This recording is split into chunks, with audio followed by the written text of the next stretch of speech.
Oke adik-adik, sekarang kita lanjutkan pada nomor 9, 10, 11, 12, 13, 14, 15, 16. Berarti ada beberapa nomor, 8 nomor ya. Kita lihat nomor 9 ini kaitannya dengan Kartesius gitu ya. Nomor 9 dalam koordinat titik A dinyatakan min 3,2, maka titik tersebut jika dilihat dari titik asalnya adalah ke arah bawah 3 satuan dan ke arah kanan 2 satuan, ke arah kiri 3 satuan dan ke arah atas 2 satuan, ke arah atas 3 satuan dan ke arah kiri 2 satuan, ke arah kanan 3 satuan dan ke arah bawah 2 satuan. Oke, kita perhatikan di sini. Jadi konsep dasarnya begini ya adik-adik. Jadi kalau ada X, Y ya, X, Y itu artinya kalau X-nya itu positif, jadi positif X ya, positif X, ini nilainya positif, maka artinya dia ke kanan. Nah, kemudian kalau Y-nya yang positif, berarti definisinya adalah ke atas, gitu ya, ke atas. Nah, lawannya kalau X-nya itu negatif, nah, berarti itu artinya ke kiri.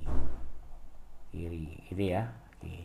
Kemudian untuk nilai Y-nya yang negatif berarti ke bawah gitu ya. Oke, sekarang dari definisi perlu diingat ya adik-adik, X, Y kalau positif ke kanan, kalau negatif dia ke kiri. Kalau positif untuk Y ke atas, kalau dia negatif ke bawah. Nah, kita perhatikan soalnya. Perhatikan soalnya. Min 3, berarti min 3 itu kan kategorinya min 3. Min 3 itu artinya kemana? Tanda min, berarti ke kiri ya. Jadi ke arah kiri. Nah, jadi ke arah kiri 3. Kiri 3 satuan. 3 satuan. Nah, kemudian Y-nya 2. 2. Nah, ini kan untuk nilai X, ini untuk nilai Y gitu ya. Nah, Y-nya 2. 2-nya positif, berarti ke atas. 2 ke arah atas. Atas. 2 satuan. Oke, jadi min 3,2 itu berarti ke arah kiri kita cari. Ke arah kiri 3 satuan. Ini ke arah kiri 3 satuan. Kemudian ke arah atas 2 satuan. Berarti jawabannya B gitu ya. Ya, jadi min 3 itu ke kiri, min 3 plus 2 itu berarti ke atas. Jadi kalau dia negatif baru ke bawah. Oke, gitu ya adik-adik, ingat definisinya aja. Kalau positif kanan, negatif kiri. Kalau Y-nya positif ke atas, Y negatif ke bawah. Oke, kita lanjut nomor 10.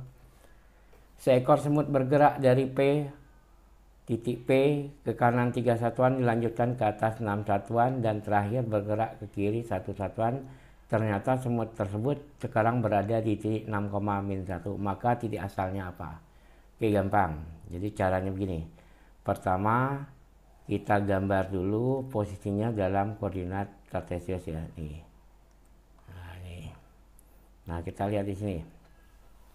Kita lihat titiknya itu adalah ternyata semut tersebut sekarang berada di titik 6,-1. Berarti kita buat dulu 6,-1. 6,-1 di sini. Ya. Oke, 6,-1. Oke, ya. Nah, caranya untuk menentukan titik awalnya ya, titik awalnya. Ini kan titik awalnya kan ditanya titik asalnya P itu di mana. Nah, sekarang dia berada di 6,-1, 6,-1, berarti ke arah kanan 6, ke arah bawah 1 gitu ya. Nah, kita lihat untuk menentukan posisi awalnya kita kebalikannya, artinya kita pulang.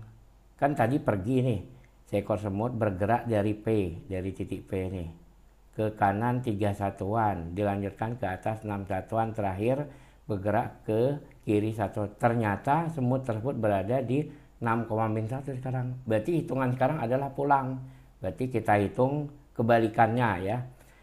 Terakhir bergerak ke kiri 1 satuan. Nah, berarti yang kita rubah adalah ke kanan 1 satuan. Berarti ke kanan 1. ya. Nah, kemudian dilanjutkan ke atas, berarti lawannya berarti lanjutkan ke bawah sejauh 6. Tuh 2, 3, 4, 5, 6 gitu ya. Oke.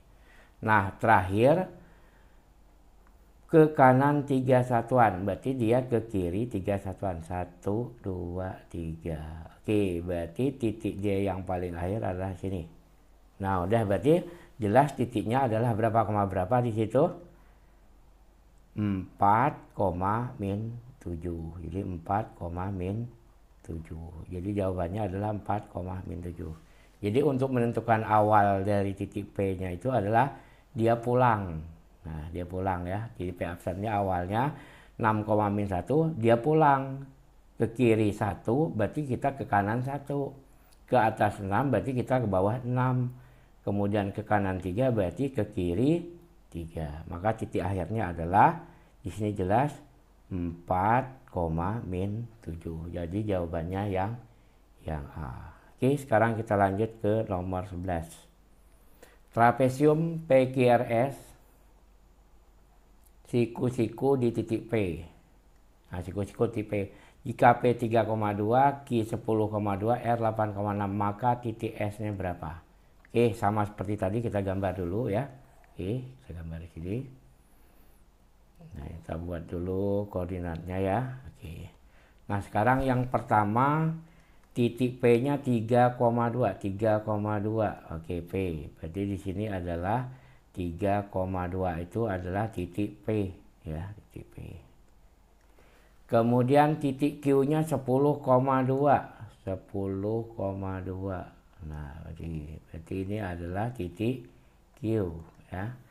Kemudian titik R 8,6, 8,6. Oke, 8,6 itu adalah PQR. Nah, ingat di sini disebutkan trapesium siku-siku di P.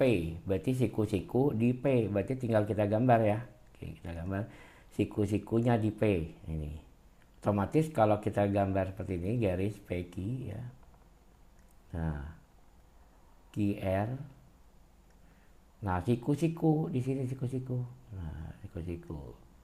Otomatis berikutnya tinggal kita gambar. Lanjut ya. Nah, PQRS. Jadi sudah ketahuan titik S nih. Nah, titik S-nya kalau ketahuan banget berarti nilainya adalah di sini ya. Berapa koma berapa itu? Di sini ya. Nah, 3,6. Oke, jadi jawabannya adalah 3,6. Karena siku-siku ya, ingat siku-siku di P ya. Oke, jadi dia pasti satu arah dengan P. Jadi jawabannya di sini 3,6. Oke, jawabannya yang D. Oke, kita lanjut lagi ke nomor 12 ya.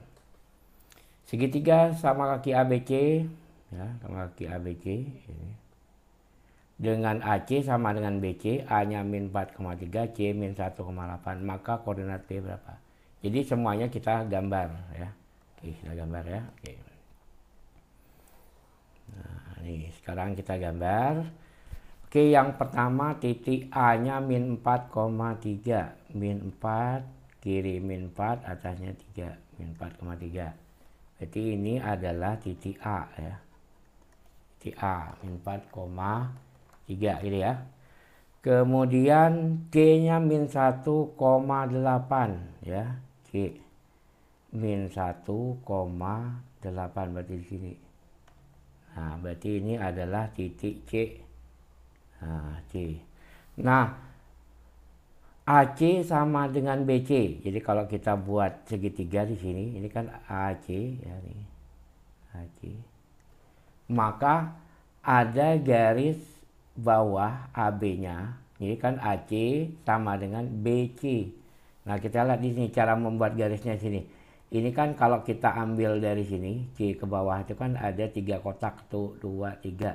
Maka dari sini kita ambil 3 kotak, 1, 2, 3. Berarti 1, 2, 3. Berhenti ini kan tengah-tengah nih, karena sama kaki. Tambah lagi karena 3, 1, 2, 3. Oke, jadi ketahuan. Sekarang titik B-nya sudah kelihatan berada di sini. Nah, di sini berarti jawabannya berapa koma berapa itu? B. Jelas ini 2,3. Oke, jadi jawabannya adalah yang A. Jadi semuanya Kartesius itu adalah menggambar ya adik-adik. Silakan nanti diulangi lagi ya di videonya. Oke. Sekarang nomor 13. Jajaran genjang KLMN, K-nya 0,1, L 8,1, M 12,7, maka N dan titik potong diagonal jajaran genjang tersebut adalah. Oke, gampang sama kayak tadi. Tinggal kita gambar ya. Oke. Kita gambar sini ya. Oke, sekarang kita ambil K 0,1, 0,1. Nah, berarti titik K itu ya. Ini adalah titik K. Kemudian 8,1 itu titik L, 8,1. Nah, ini adalah titik L. Kemudian M-nya 12,7 di sini. Nah, 12,7 itu adalah titik M. Oke. Sekarang untuk menggambar jajaran genjang kita hubungkan semua titik-titiknya. Oke, sekarang kita hubungkan ya. Oke. K dengan L, kemudian L dengan M. Nah, kemudian untuk mencari titik K, L, M, titik N-nya berarti kita menggeser sejajar. ML ini kita geser sejajar ya. Oke, ini kita ambil gini. ML kita geser sejajar. Oke, sejajar. Oke. Sejajar. Oke, pas di sini gitu ya. Nah, sekarang udah dapat titiknya ketahuan di sini. Titiknya adalah titik KLMN. Oke. Sekarang kita hubungkan coba N dengan M berarti sini ya. Oke. Berarti titik N-nya sudah ketahuan di sini. Titik N-nya sudah ketahuan. Berapa titik N? Nah, titik N itu sudah ketahuan banget. Ini berapa? Tuh 2, 3, 4 ya. 4,7. 4,7. Kita cek dulu. N 4,7. Nah, 4,7. Nah, berarti N 4,7 tinggal kita cari titik potong diagonalnya. Nah, titik potong diagonal ini coba kita hitung nih. Titik potong diagonal kan sini nih. Sini sama sini.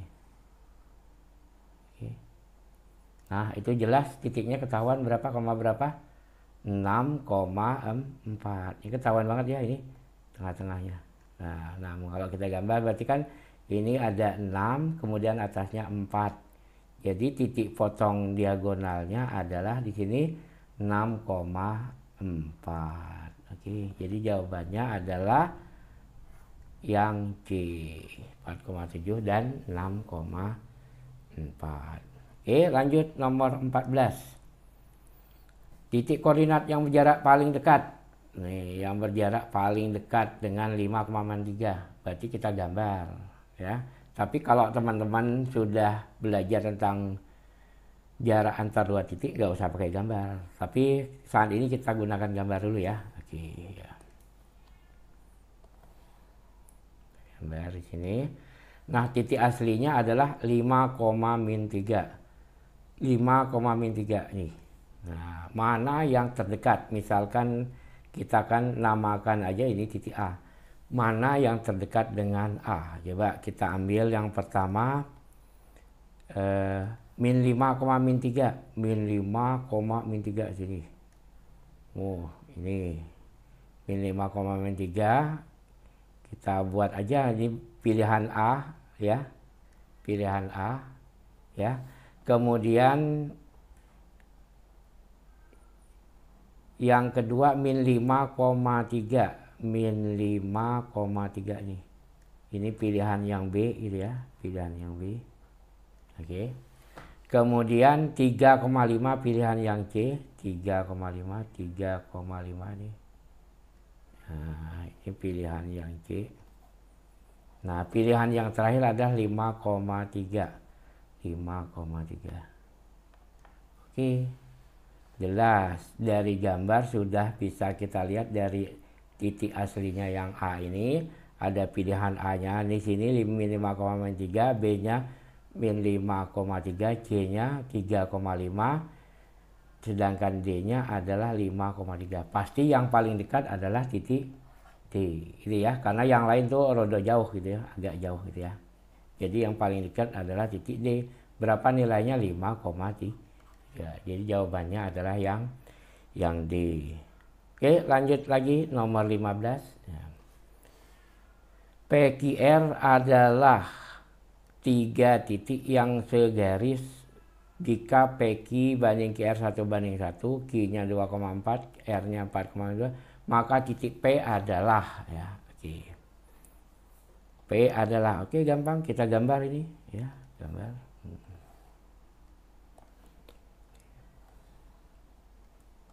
Kita gambar sini ya. Oke. Nah sekarang kita ambil dulu titik Q-nya 2,4. Q-nya 2,4 di sini. Q gitu ya. Kemudian titik R-nya 4,-2, 4,-2 sini. Nah, 4,-2. PQR 3 titik yang segaris. Oke, yang pertama tadi namanya yang Q ya. Kemudian yang kedua namanya R. Nah, kita buat garis aja bebas, tapi yang penting segaris gitu ya, gini ya. Ini kita buat segaris.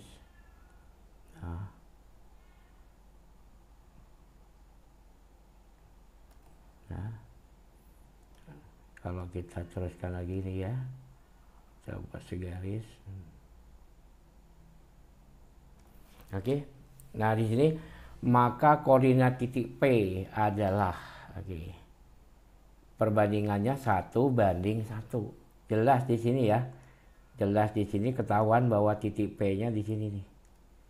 Ya. 1,1. Ya. Berarti ketahuan di tengah-tengahnya ya. Oke, di tengah-tengahnya titik P-nya ketahuan. Berapa ini kira-kira? 3,1. Ini gampangnya ambil titik tengah. Jadi titik tengah itu nanti kalau sudah belajar ini kan 2,4, sedangkan R-nya itu adalah 4,-2 ya. Yang disebut tengah-tengah itu adalah koordinatnya kita jumlahkan, kita bagi 2. Oke, jadi kalau kita lihat di sini ya. Di sini kan koordinat untuk X-nya di sini 2, di sini 4. 2 tambah 4 berapa? 2 tambah 4 kita bagi 2. Jadi 6 bagi 2 itu 3. Berarti ini nilainya 3. Kemudian untuk Y-nya ya. Nilai Y-nya 4 kita tambah dengan min 2 kita bagi dengan 2. Berarti 2 bagi 2 1. Berarti nilainya adalah 1. Jadi ketahuan titik P-nya adalah 3,1. Oke, begitu adik-adik. Kita lanjutkan ke nomor 16. Nah, lagi tentang ruas garis AB ya. Ruas garis AB merupakan alas dari segitiga sama kaki ABC dengan A-3,2, B 5,2. Maka titik C yang mungkin, berarti yang mungkin, berarti bebas ya. Oke. Nah, sekarang kita ambil di sini ya. Kita buat. Nah, yang pertama kita tentukan titik A-nya dulu. A-nya min 3,2 ya. Oke, ini kita geser dulu dikit ya. Min 3,2. Oke, kita ambil sini. Min 3, berarti min 3 sini, 2 ini ya. Min 3,2. Ini min 3 ya. Min 3,2. Kemudian 5,2. 1,2 di sini. Nah, berarti ini tadi titik A. Ya, ini adalah titik B gitu ya. Nah, titik C yang mungkin adalah, nah, C itu pasti tengah-tengahnya boleh ya. Untuk alas X-nya boleh tengah-tengah, boleh juga tidak. Tapi kita cek aja dulu gitu ya. Oke. Ini ditanya adalah yang mungkin. Jadi yang mungkin. Nah, ini kalau kita sempurnakan dulu gambarnya gitu ya. Ini A ke B. Maka 2,5. Coba kita cek. Kalau A-nya tadi nilainya berapa itu? Min 3,2. sedangkan B-nya tadi adalah 5,2. Nah, seandainya kalau kita mau naruh di tengah-tengah, nah titik tengah-tengah tadi kan udah kita pelajari, titik tengah itu adalah jumlah jumlah koordinatnya kita bagi 2. Kan di sini disebut sama kaki. Berarti kalau jaraknya kita hitung nih, 1, 2, 3, 4, 5, 6, 7, 8. Atau 5 kurang min 3. Jadi panjangnya 8 gitu ya, panjang alasnya 8. Berarti sebelah kiri harus 4, sebelah kanan harus 4. Berarti nilai yang di tengah-tengah itu di sini. Ya, nilai tengah-tengah. Jadi yang mungkin untuk segitiganya itu sama kaki ya di sini. Dia harus tengah-tengahnya untuk absisnya. Jadi di sini jelas titik yang diambil adalah 1 koma ya. 1 koma yang mana? Jawabannya adalah yang B. Jadi kalau kita sederhanakan tadi, kalau kita buat di sini 1,5 ini titiknya. Nah, kalau kita gambarkan pasti bentuknya adalah sama kaki ya. Ini sama kaki. Ya, karena jarak di sini 4, di sini juga 4. Itu logikanya. Kalau 2,5 udah nggak sama kaki, miring dia. Ya, kemudian 5,2 ya, di sini 5,2 titiknya di 5,2 berarti nggak ada segitiga. Kalau 5,1 juga nggak sama kaki. Jadi lebih gampangnya lagi kita buat titik di tengah-tengahnya ini ya. Tengah-tengah untuk X-nya itu adalah min 3 ya, kita tambah dengan 5 ya. Kemudian kita bagi dengan 2. Jadi 2 bagi 2 sama dengan 1. Jadi titik absisnya pasti 1. Jadi di sini boleh 1, koma atasnya bebas 5 karena dia sudah tengah-tengah. Oke, demikian materi kita hari ini. Nanti kita sambung lagi nomor 17 sampai dengan nomor 15.